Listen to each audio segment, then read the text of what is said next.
એક જંગલમાં બે બિલાડીઓ રહેતી હતી. બંને ખૂબ ભૂખી હતી અને ખાવા માટે કંઈક શોધતી હતી. થોડા સમય પછી તેમને રસ્તામાં એક મોટો રોટલો મળ્યો. લાવ, હું આ રોટલાના બે સરખા ભાગ પાડી દઉં. એમ કેમ? શું મને ભાગ પાડતા નથી આવડતા?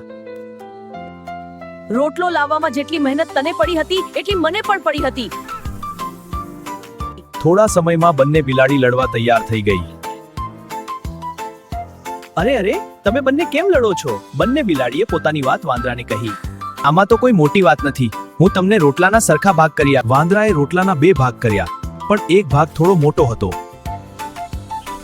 હવે બીજો ભાગ ભારે લાગ્યો તો વાંદરો તેમાંથી પણ ખાઈ ગયો. આમ કરીને વાંદરો વારંવાર ખાવા લાગ્યો. હવે બીજો ભાગ ભારે લાગ્યો તો વાંદરો તેમાંથી પણ ખાઈ ગયો. આમ કરીને વાંદરો વારંવાર ખાવા લાગ્યો. હવે બીજો ભાગ ભારે લાગ્યો તો વાંદરો તેમાંથી પણ ખાઈ ગયો. આમ કરીને વાંદરો વારંવાર ખાવા લાગ્યો. હવે બીજો ભાગ ભારે લાગ્યો તો વાંદરો તેમાંથી પણ ખાઈ ગયો. આમ કરીને વાંદરો વારંવાર ખાવા લાગ્યો. હવે તો મને ભૂખ લાગી ગઈ છે.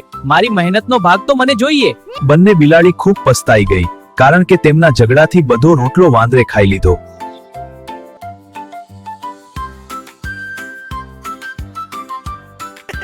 મિત્રો, જો આપણે ઝઘડો કરીએ તો તેનો ફાયદો કોઈ ત્રીજો ઉઠાવી જાય. બેની લડાઈમાં ત્રીજો ખાઈ જાય.